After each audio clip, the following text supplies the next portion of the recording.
Hello, good morning, good afternoon, and good evening, and welcome to episode 6 of the Observation Lounge. My name is Charlie Plain. I am the host of this show, a community roundtable discussion where members of the community submit topics and talk about what is on their mind. So that is what we're doing. It is Sunday, October 18th. It's currently just about lunchtime here on the west coast of the United States. I am extremely sunburned, if you can't tell, so I look like a lobster, a very bearded lobster today, but I had a good weekend. So let's talk about some Trek. I'm going to have the panel introduce themselves, starting on my left. Alan. Hey, I'm Alan Gould. Go by Alan Gould on the forums, and I do stuff. You do stuff. Christopher. Hi, my name is Christopher. I'm Smiley on the boards, and I'm the 1E brand manager. John. All right. Patty. Hi, I'm Paddy. Kay's on Pad on the boards. I work on the creative team, and I'm here to shamelessly plug events in the UK. Sounds good. Well, why don't we start off with some shameless plugging, since I know you're on the clock anyway. That's good. We've got UK Nationals coming up. I know it's US Nationals this weekend, so I just wanted to plug the UK one. It's 28th and 29th of November over in Manchester. And of course, as you're all aware, Worlds is coming to the UK next year as well. We've got dates for that of 2nd to 4th of September. So I just wanted to spread the word on that one. Outstanding. And as you said, the U.S. Nationals is currently going on right now. Mm-hmm. I know several people were normally that watch the show are probably there slinging cards. So if you watch this later on the VOD, then I hope you had a good time. I'm sure Justin's going to put on a good show down there. So that's that. Yeah, UK Nationals coming up. When? What were the dates again? 28th of November for the 1E and 29th of November for 2E. So about 6 weeks ahead, and I hope everybody who can make it goes and does that. The UK guys always put on a good show. So, and yes, Worlds in London. I know the dates of the event were a highly requested topic. Mm. Nick got very busy and had to step down as the brand manager, but he is still more than willing and more than able to be boots on the ground. Yeah, he's hard at work sorting all that out. We have the dates. It is the 2nd through 4th of September 2016 in London. So start shopping for your flights. Yes, Labor Day weekend, which makes it even easier for North Americans to travel. So, well, cool. Speaking of Worlds, the number one topic that was submitted for the... Charlie? Yes. Shouldn't everybody... I see more people. Sorry? Isn't there more people that hasn't presented themselves? Well, everyone did. John refused to introduce himself, but I think everybody knows who he is. So. Oh, sorry. He's the strong silent type. John, you are muted. I can't hear you. Got no sound.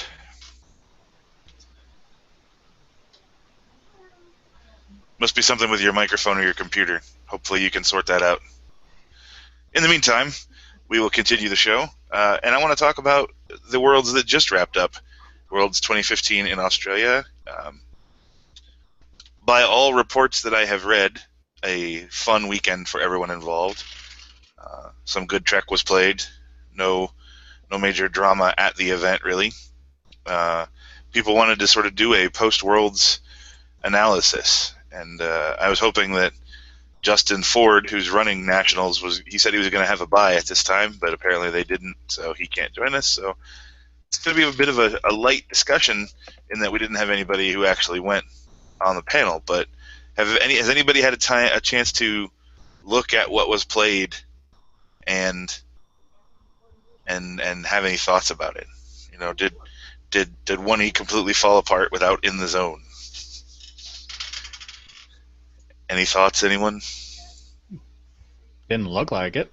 No, it looked like it was pretty well played. I think that there were a lot of fears about Kazan Battle. I had heard through the grapevine that many of the players down there were unhappy that that deck hadn't been addressed yet, but I don't think it was particularly a dominant thing. It didn't win. Did not win. I think it was only played 1 or 2 times. Yep. I believe Matt Ting had sort of specifically teched against it in the day 2. Yeah. The complaint that we hadn't done anything about it is somewhat valid. I think that the errata team could have, should have, would have, whatever. But we did actually do something design-wise, and if you crossover was originally intended to be out over a month before Worlds, and the expert pilot card in there is a fairly strong defense against that deck.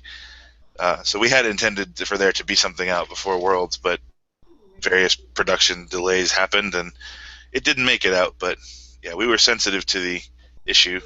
So I think, on the 1E side, it looked like there was a lot of good Trek played. There wasn't anything too broken. I mean, I still have an eyebrow raised about Bajoran Resistance Cell.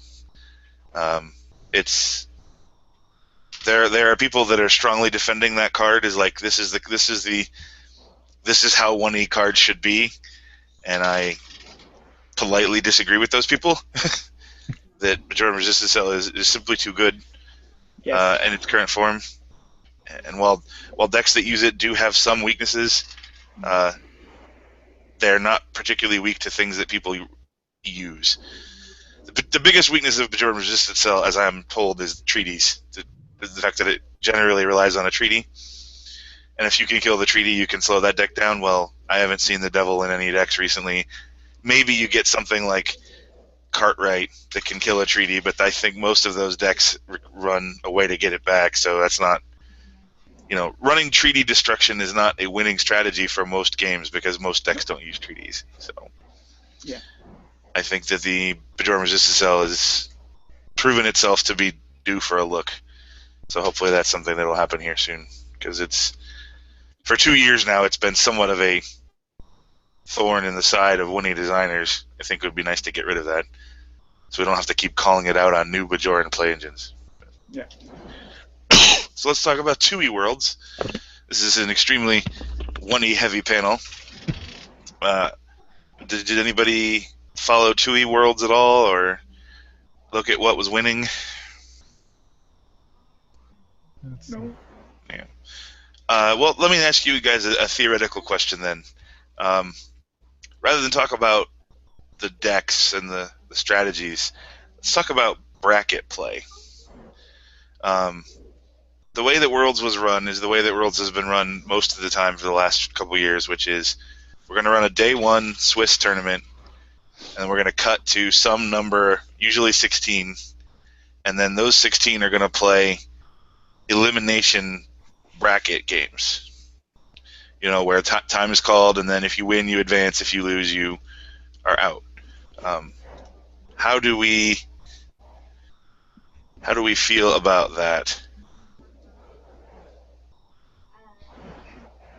Somebody say something. I think we let too many people in. Wasn't it What was that, different Alan? Sorry. I'm just looking at the day 2 one, and I'd have to go pull.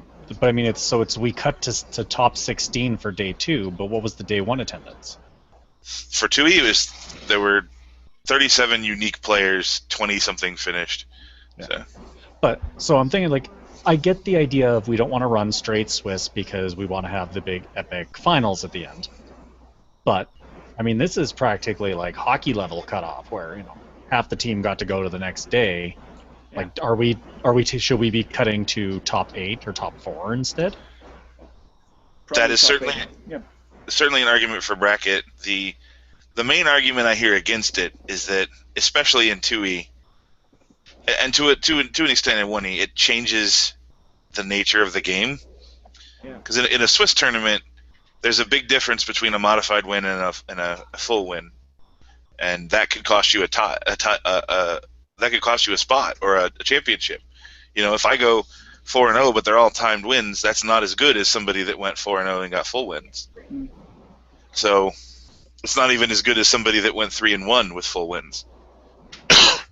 In a bracket where it only matters that you get a win, you can play different decks than you could play in Swiss. And so the argument being, if we're playing Swiss-style tournaments 364 days of the year, why are we playing it differently this one day, especially when it's to decide the world champion?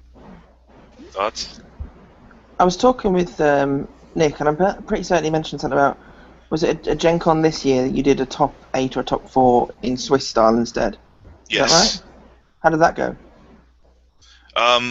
I think it went really, really well. The people who so what we did at Gen Con is we ran the normal day 1 Swiss, and then day 2 was the top 4, and they played another tournament, just a 3-round Swiss tournament.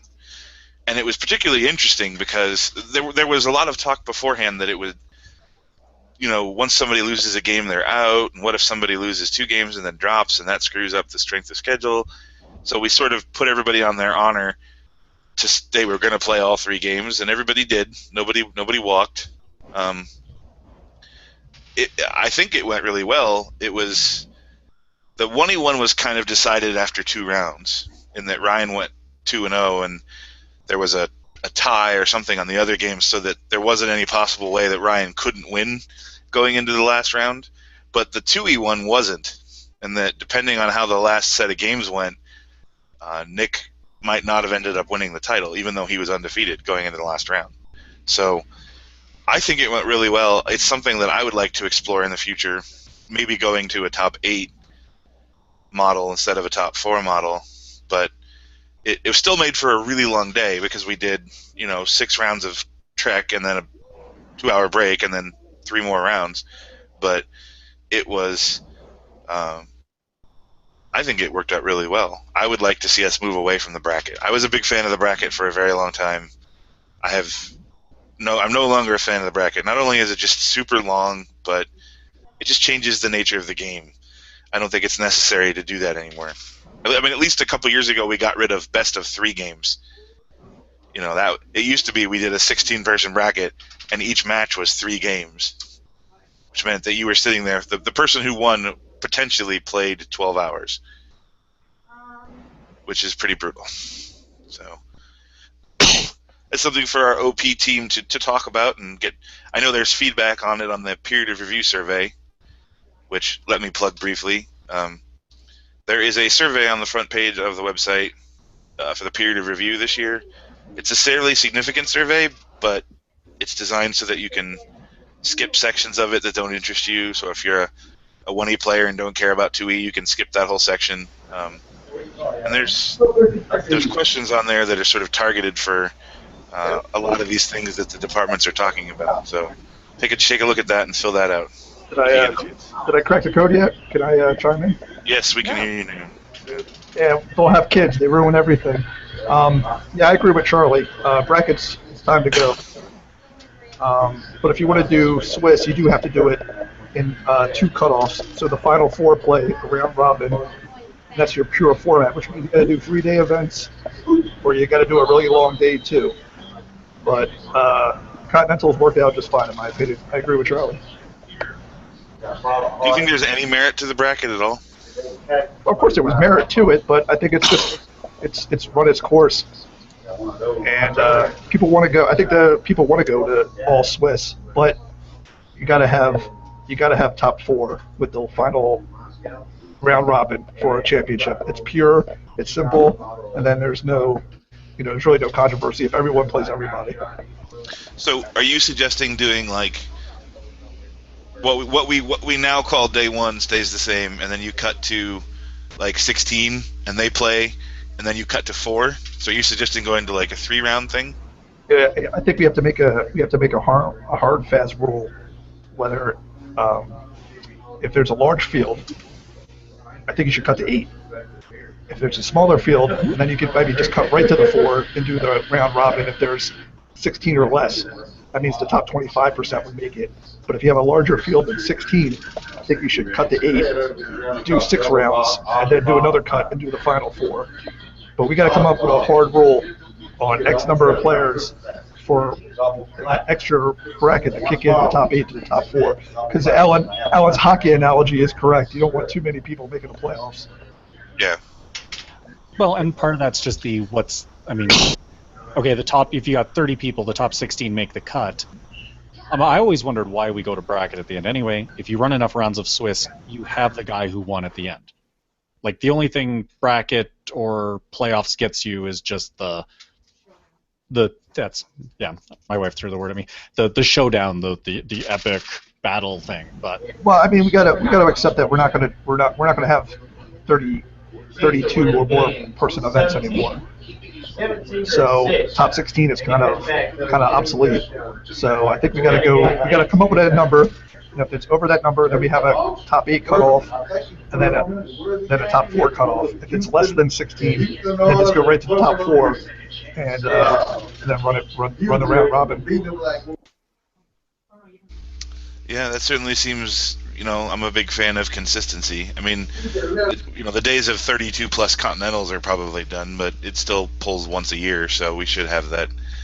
Worlds in general will pull that many people, so we should probably have, the contingency available for the larger events. But like I said, when you get to Gen Con situations, and you're going to have more than 16, and you're going to have that second.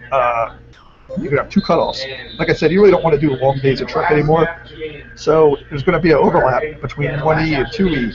So I mean, the Holy Grail nonsense might have to take a back seat to big events. Yeah, it's easy to say that, except that twice in the last 5 years we've had double champions. So clearly a possibility. Well, that's fine. Then we're going to have longer days, longer tournaments. You're going to have to do the cutoff. Or like the compromise is that day 2 is chopped up actually between you play when you do the top 8 cutoff. You're going to do in my format. You would do 6 rounds. So you would do 3 rounds at night and then 3 rounds in the next morning. And you could do a 3-day event in 2 calendar days. Yeah. All right, let's move on from Worlds and Worlds discussions. Those are good. I'm going to run through. This is a big, meaty topic that I want to talk about, but I don't want to talk about today because we could do a whole episode on this one topic, so I'm going to save that one. One of the topics that was suggested was errata, and we wanted to discuss the rate of errata that's coming out and when errata is appropriate and when it's not appropriate. In particular, there's one user who's saying that errata in 2nd edition is being misused in his opinion, to lower the power of an affiliation, and that is not what errata should be for. What do you guys think about errata? When is it to be used? What's the example? What affiliation? What card? The particular example that I have heard about power was Ruling Council for Terok Nor in 2E. And I know people would say the same about Bajoran Resistance Cell in 1E if it ever comes to that. So, do you think errata can be used to tone down the power of an affiliation? Should errata be used in that manner? Yeah, but Ruling Council was a Phase 2 errata. It wasn't because of. But it still got changed. I understand that it wasn't run through the errata team; that it came from the design team. But this particular user is arguing that was an errata that shouldn't have happened. Okay, that's a fair question, but this wouldn't be the errata team's. I mean, the question's valid, but it's not. This isn't the errata team taking action. This is actually design. I understand, but for the majority of users, they don't see a difference. They just see this card got changed. Okay. So the question I'm asking is, if there is a card that is pointing an affiliation in a single direction, which is what I would argue Ruling Council is doing. The original Ruling Council, for the record, let you play it to score 10 points when your Terok Nor guys solved the mission. The reason that was removed was the design team felt the only way to play Terok Nor with Ruling Council in the game was to do 2 missions. That was the only way to play that deck. and we don't like it when there's only one way to play an affiliation or sub-affiliation. So we felt that by removing that, we could develop Terraknor, add new mechanics, and add new things to them so that you could still play a 2-mission win. They still have the bonus points available, but then you could also play, a 3-mission win and do hardcore dilemma milling so that all your guys can't be randomly selected by dilemmas at your 3rd mission attempt and things like that. So the question I have for the panel is an errata like that where the design team is removing not a card that they don't like, but a card that is actively preventing design innovation, something that should be allowed? Yes. It's a philosophy issue. I mean, you can go the Wizards of the Coast route where they say, we will only rework, like, if the card is trouble, they just ban it and kick it out of the way. They only errata to update current printing.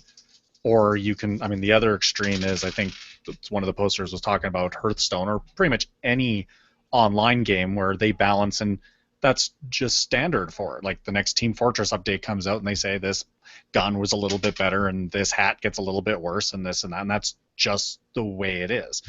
So, I mean, I don't think there's anything wrong either way. It's a philosophical issue, because it's, if ruling council is so good at blocking it in, either you change it or you kill it.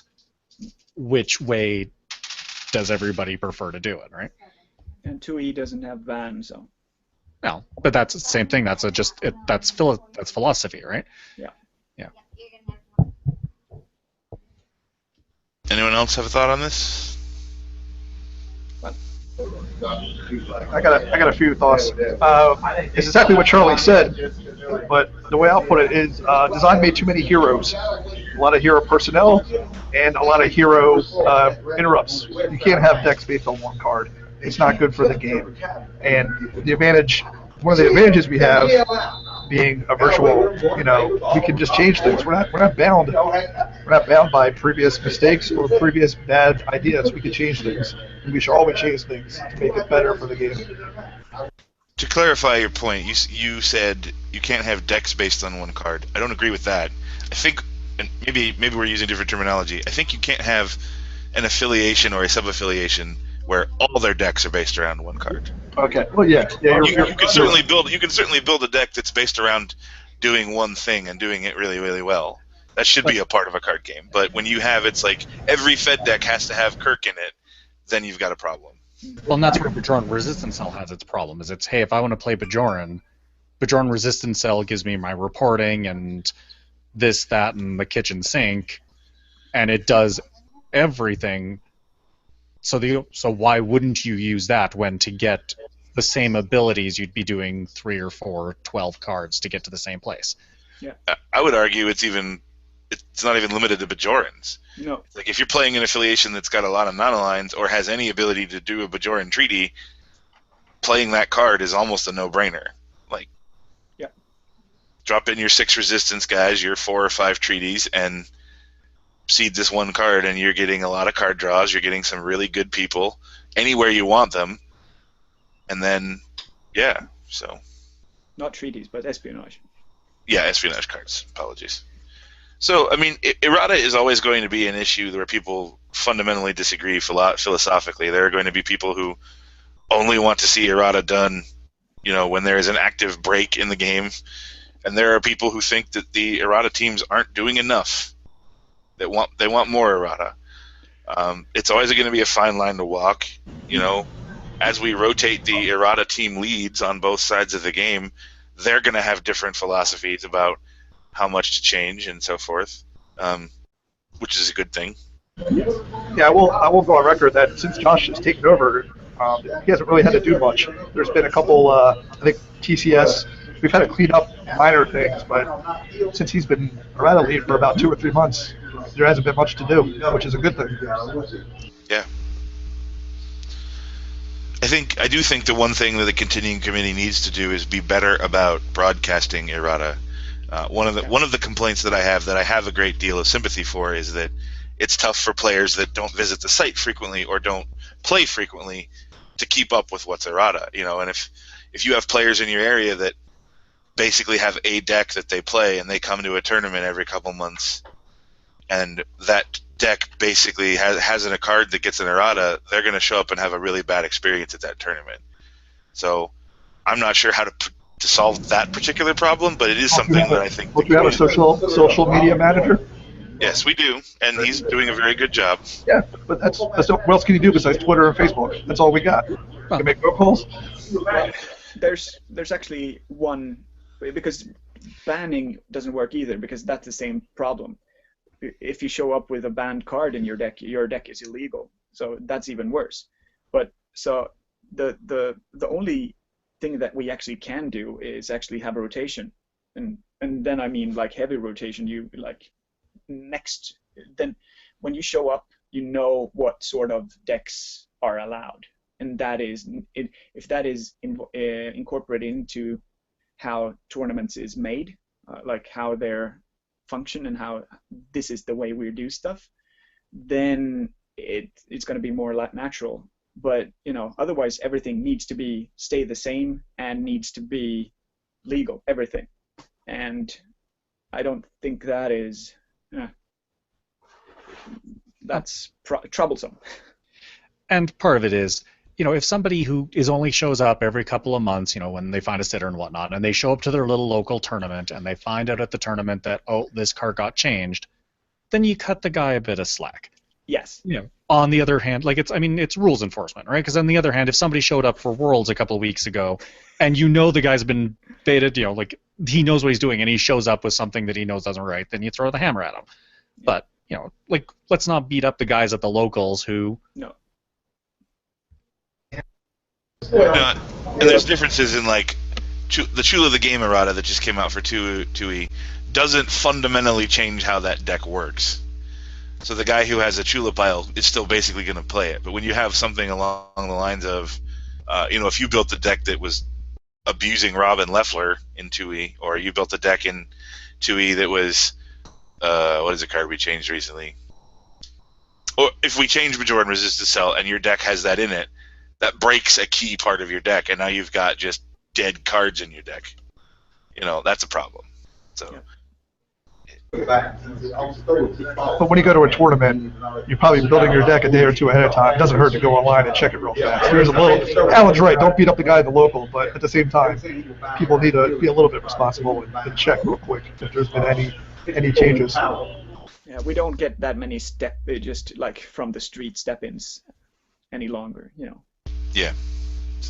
Our game is a little bit more complex than that, so you need to do a couple of days of either analysis or building the deck. So you just don't throw it together in a couple of minutes and just step in. So. Yeah, but you might have some guy who's just sure. dug out his shoebox or something. But it's the same thing. It's random. Like I could probably go pull one of the Aussies that showed up. It's like, okay, you cut that guy some slack. Ken Tufts does not get any slack on knowing what the current state of the game is. No. Alrighty. I want to switch to 1E for a bit. Actually, I got one more point on the errata, if you got it. Please. For the timing, would it be a terrible thing if we just time locked them to set releases? Here's the new set. Here's any errata that's been piled up, barring the, oh my god, the world is ending stuff for Worlds. And then it's not that, I know the monthly thing is always at, well, is there something, isn't there something? What if you just set it to, here's the new set, and here is all the other stuff that we have changed, so it's just that one every 3-4 months. Here is the new stuff. You're trying to link up two departments, that design and errata. I don't even know. Both design can really, it's hard to hit a date for a set. Then you're trying to link up teams. Everything's got to be fluid. Changes got to be made when you can get people together for meetings. So I don't think errata's been pretty good with being transparent and communicating with the public. So people are going to have to. People never like change, like Charlie said in the past, even little stuff. So I don't think the timing's going to be an issue. No, the problem is, as John put it, we need to be fluid with these, because if we can only do changes or errata when a set releases, we are a little bit in a problem, because we know now that a set releases every 4 months, and if if a flaw shows up, or if something strange happens, or someone breaks a card that is really non-negative play experience for everyone, it needs to be addressed pretty fast, and we can't wait for the next set release. And as we know that we are more or less than a year in advance for each set release, we can't throw in a well, I mean, I think Alan even said that there's always got to be a provision for an emergency errata. Cool. Yeah. You know, and there is now. Like, if something broke today and we found out about it, we could have an errata issued immediately. Yeah. That is a reserved power for the errata lead and the brand managers. Yeah. So. And I think that is interesting too, is that if we have a possibility to throw in errata between, whenever, it is something nice to happen in between the releases too. Any last comments on errata? And again, everybody watching this on the YouTube channel later, please jump on the forums and share your thoughts with us as well. I want to talk about 1E a bit. One of our, Patty here, is actually one of the people who said he was coming and said he wasn't coming and then came. So you submitted some stuff. I want to make sure we hit about it. You specifically wanted to know about crossover. That was a common topic. Project Vaughn, which is the next set, blocks 4, 5, and 6, and then the outgunned Quantum Incursions free report salad issue. I think we sort of addressed the free report salad issue because the Bajoran resisted cell is a pretty big component about that. So let's talk about. I think the new card in crossover, I can't remember what it's called, the stabby card, that affects handshake. That's going to be an interesting meta change to see how that develops. Yes, I agree that handshake has. Yeah. You could argue that there's too many free reports, but I think the mathematical argument is that it's the draws that enable the free report salad, and handshake / isomag is the the leafy lettuce body of that annoying deck. So with having it's just a weapon, and if I don't draw it, if I don't run it, if I don't have it in my hand, handshake is still good. But it is an answer to a overused draw engine that I think was. Well, it'll be interesting to see how it shakes out over the next 6 months. Maybe it won't be enough. Maybe it will. But you could argue that it's only overused because we killed everything else that was better than it before. So, I mean, it is. It's free report salad's been a 1E bugbear for 20 years now. So let's talk about crossover. Crossover's been out for a couple weeks. I've had a chance to play with it a little bit. Have you guys had a chance to play with it? And what do you think of it? I played against it in a game yesterday, but I've not actually had a chance to build a deck myself yet. It's good to see KCA back in action again. Yes, at our local tournament 2 weeks ago, KCA came in first and second. Nice. Which was, name the last time that happened. But that would require to have never happened. Just overall impressions of crossover. Do you think this block is coming out of the gate stronger than TNG or DS9? Do you think the dilemmas were better? That was a big goal for our design team, was to make good dilemmas again. So there's some very cool ideas in the set. What do you think is cool? Well, the KCA bit is nice. Redoing, doing a lot more of the paired missions. I'm just kind of going through here. Buried Alive is just that's just a ballsy card to put in a set. Yeah. There's a local player who he used Buried Alive to spring a Cytherians on you when you didn't expect it. He was just running around going, "Surprise Cytherians!" And I thought he was so excited to see that combo, to have found that combo and made it. And I love that Buried Alive is mixing things up. It's pretty fun. So. Another combo I saw with Buried Alive that I liked was Buried Alive and then the Cloud and then Medical Crisis. So you need 5 medical between your ship and your away team to not have something horrible happen to you. Evil. Do you feel that crossover is out of the gate receiving, is it a better expansion than Emissary was a year ago? Excuse me. I think it was. I would say yes. Yeah, I don't want to knock Emissary because I was working on that, and I think it did some good things, but the fact that we needed to follow it up with some cards to sort of fix things that we didn't quite get right, and we were, I think the main reason that crossover is coming off better is that we made behind the scenes changes so we didn't have to do, we didn't have to support starter dilemmas anymore, and we basically freed up like 20 cards in the expansion to be better cards instead of just starter repeat stuff. So Yeah. That's how I'd put it. It's a better set in that you can tell that the crew that worked on crossover took the lessons that came out of Emissary and Next Gen. Like we're getting better at building these things. Yes. all right, so you wanted to speak about Project Vaughn. That is the next set. It is going well. I know that the Charlotte, you going to shot? sorry. Oh, sorry. The set is under rules review, and then the creative team is working, so it's proceeding quite nicely, and you guys should be seeing it soonish, relatively. And then block 4, 5, and 6. Christopher and I have been working. Well, I've been working on it, and Christopher's going to be helping me. A couple years ago, when we first started Block, we wrote this article called "First Edition in the Future," and it was sort of here's the 3-year plan about what's coming, and we are working on a sequel to that. Yep. To do the same thing. So we will have an article coming up by the end of the year, I think, if not before the 1E peer review. Basically outlining the next 3 years after blocks 4, 5, and 6 for you guys. So yeah. Animated series, The Block. Not terribly likely. He's on to us, Charlie.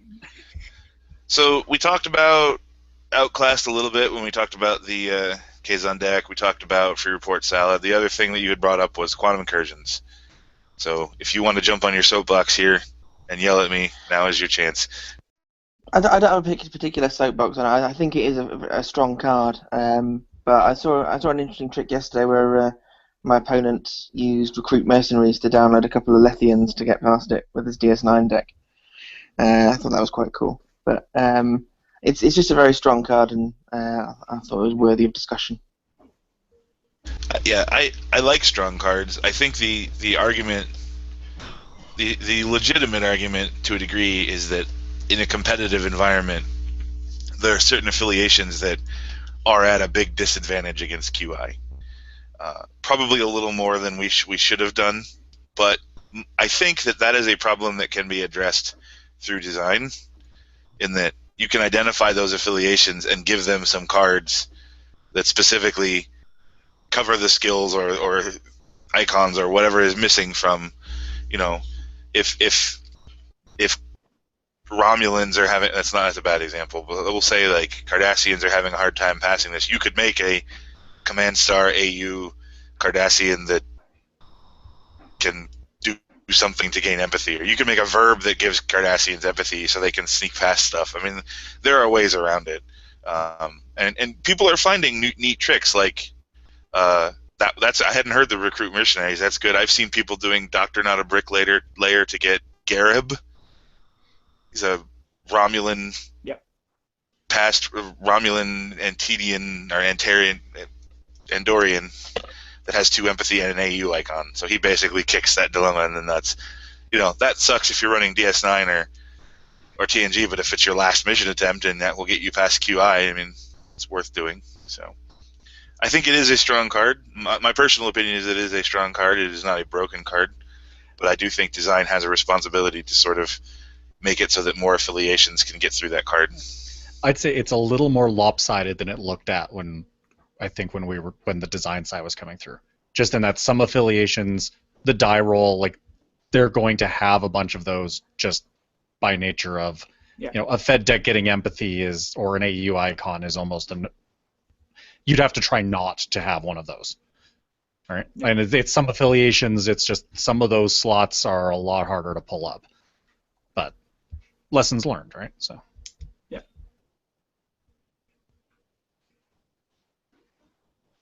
All right. I want to switch over to the 2E side. Go ahead. Can I just ask one last question before I'm going to probably have to head off? Please. The Gen Con, the extra money. Yes. I mean, you said that we've had a large donation to pay that off. I assume the intention is to pay that person back once it's all resolved. Yes. The goal is to pay that person back. The person who made the donation, I am not going to name them. That was part of the agreement, and I think that's entirely fair. They paid the bill, no questions asked. However, I personally believe that, especially if the situation is resolved favorably in our favor, that yes, we'll pay the person back. I'd like to pay the person back regardless, even if it takes a while. So if we pay them a portion of it, for whatever reason, because the situation's I can't really go into the details of the resolution, but I would like to pay that person back. That person will be getting. They had simple requests. They wanted a donor badge and one of every promo that we make for first edition from now on, which to me seemed like a very reasonable place to pay for such a kind act. So they will be getting that. Yes. Cool. So. He's a 2E player, right? I will update you guys as I can on the situation. I just wanted everybody to know that that the doom of Damocles is not hanging over our head anymore. Well, and whoever you are out there, thank you very much. Yes, thank you to that person. And at that point, I need to head off. So, all right. Cheers and see you all later. Patty.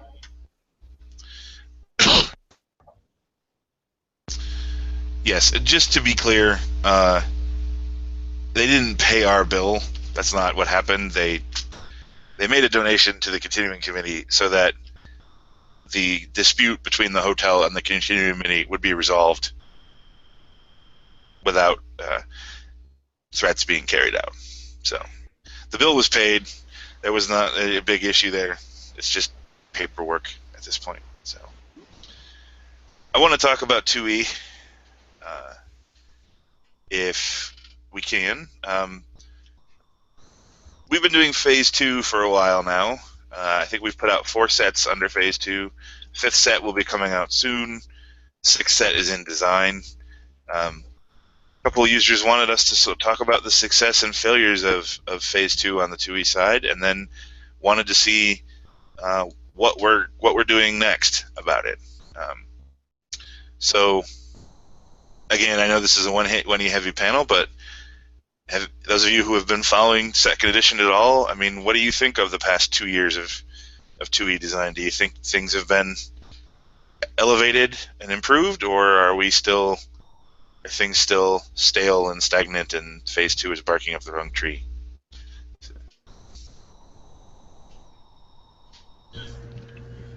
You want me to take a crack at that?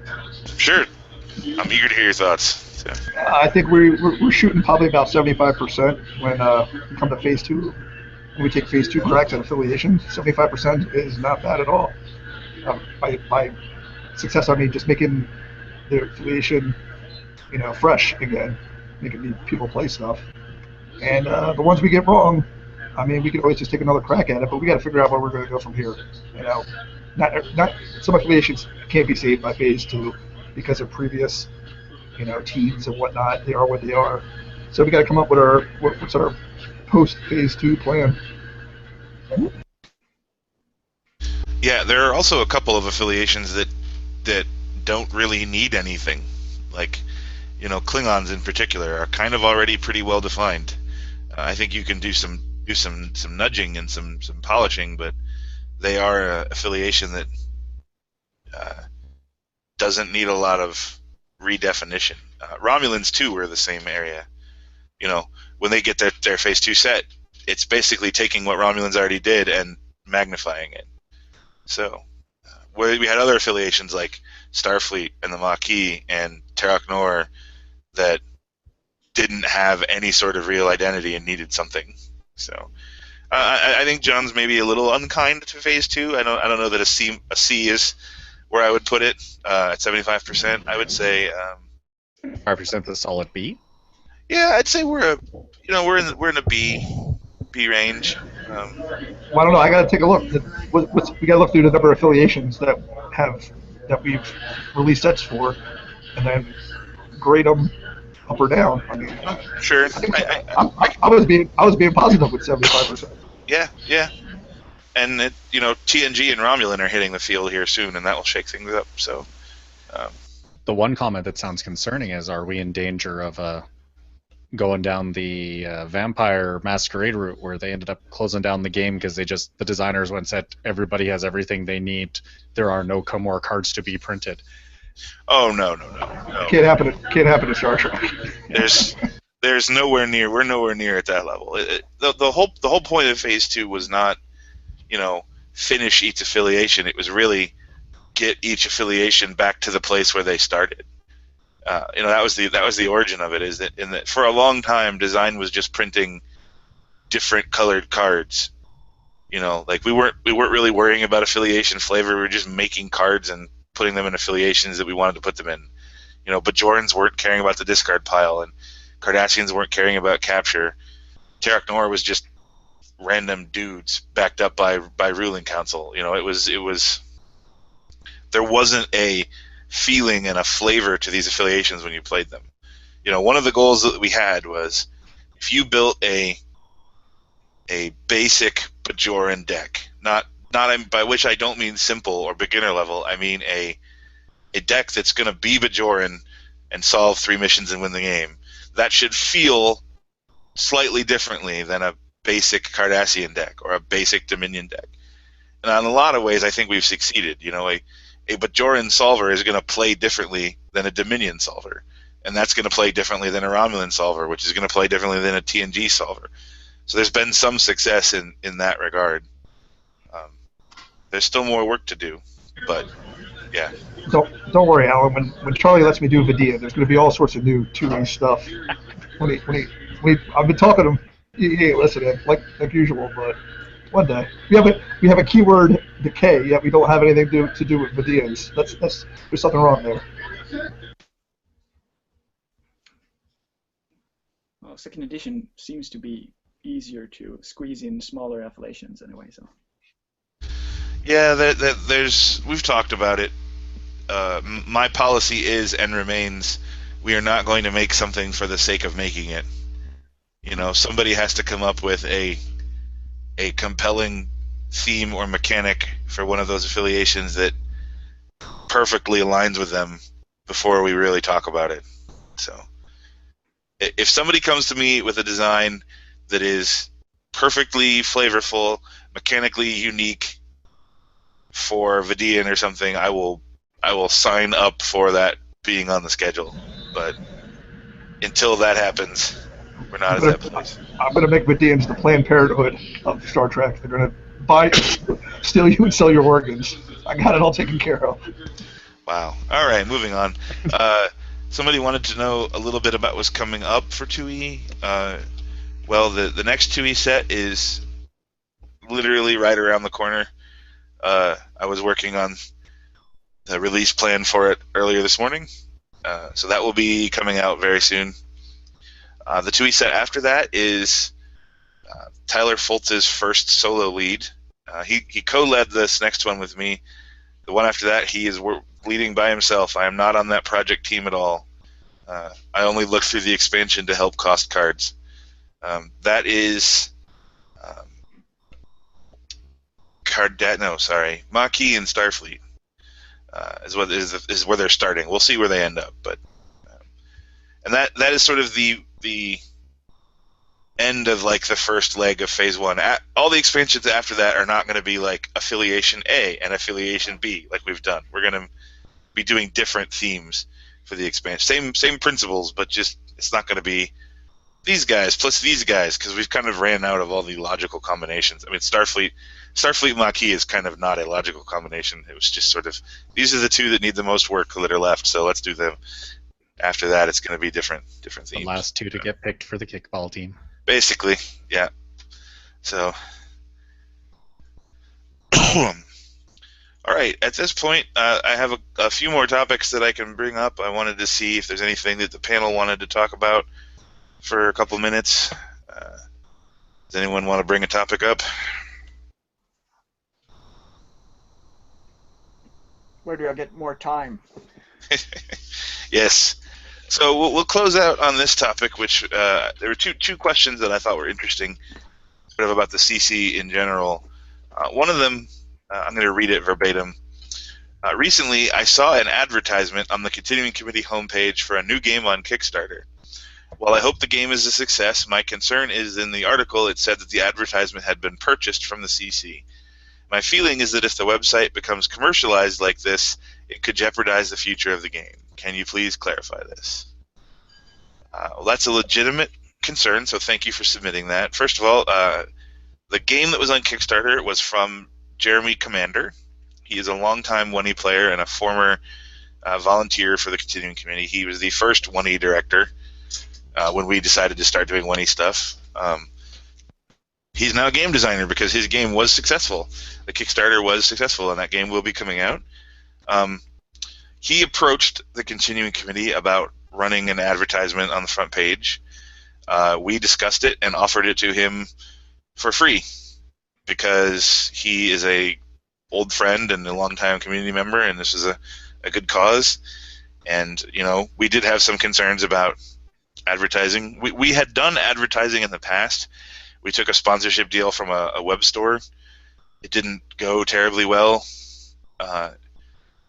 So we never really needed it. We've always been able to be self-sufficient. We don't need to bring in any sort of money like that. And I don't think advertising will put us in danger in terms of like selling cards would. They're very different beasts. But we're not going to be regularly advertising on the front page. This was basically a one-time special favor for a friend, and then he refused to take it at $0 and made a donation. That was what happened, and then he wrote that he bought an ad, and he did. He paid for it. So, but it was not going to be a regular thing. It was basically us doing a favor for a friend, which, yeah. So that was that situation. I don't think that the CC is going to go down the commercialization road, and advertising has not been terribly needed for us. So I think this was a one-time thing. Go ahead. Well, I'm okay. Well, first, Jeremy deserves a lot of the credit for getting 1E back off the ground because I worked with him way back in the day. As for the one-time thing, I don't know if I'd be opposed to if it's members of the community who are hyping something they've done. Like, that's not bad advertising. Like, I don't really want to start seeing, Amazon buy your next pack of, adult diapers here on the website. But, if it's stuff that the community is doing, I wish I had an example to throw beyond somebody else who makes a game. But well, if Michael Keller came to me and said, "Hey, will you help me promote this Kickstarter for my new game?" I would do the same thing. I think that there is a place for communities supporting each other. And I think that we should continue to do that when and where we can, and it makes sense. So, the other question that I received is sort of a similar vein, was about, and I lost my page. How will losing Nick and Matthias from their positions affect the game going forward? What will be the duties, expectations of their replacements? And finally, are there people being groomed to step in and take over these high-level positions in the CC when there is a sudden vacancy? So Nick Yankovic was our 2E brand manager. He stepped down because his available free time went to zero for doing Trek. And I respect him for saying, I need to walk away, and not hanging on and hoping he could keep doing it and not doing it. Matthias had previously stepped down for similar personal reasons, and we we have replaced Matthias. I don't know if everybody saw the announcement, but Ken Tufts, Worf Son of Moog, has been selected as our new brand manager. Or not brand manager, sorry. Director of Organized Play. He'll be working with Matthias for the next couple of months. So there's a lot for Ken to learn and a lot to do, but that's that transition is taking place. I have not decided on how to proceed looking for a new TUI brand manager. Nick has indicated that when things calm down, he would like to return, so that is an option. For the time being, I am taking care of the essential functions of the brand manager.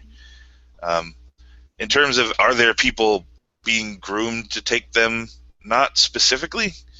We don't specifically have like, you're the backup brand manager and I'm training you so that when the previous guy leaves, you can take over. There are a lot of people that I work with on a daily basis, or that our volunteers work with on a daily basis, and when positions become vacant, we approach those people and say, hey, you might want to apply for this. But we've had a lot of transitions in our time. I mean, we've had 4 directors of organized play, 2 brand managers for 1E, 3 rules masters for 1E, 2 rules masters for 2E.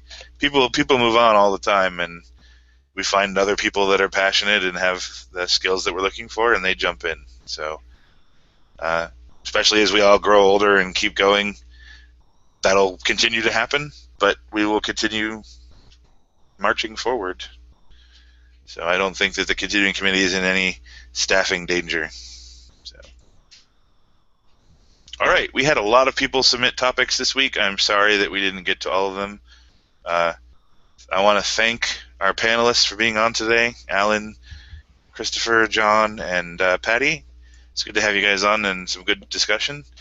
We will be posting a poll about the next episode of the Observation Lounge. I may just set the topic for that one, because there's a really meaty topic in here that I would like to tackle that's an issue that I think should be talked about. So the next episode of the Observation Lounge may be more talking about a single topic, but we will schedule it for when people can join us. And for now, thank you for watching, and the Observation Lounge is now closed.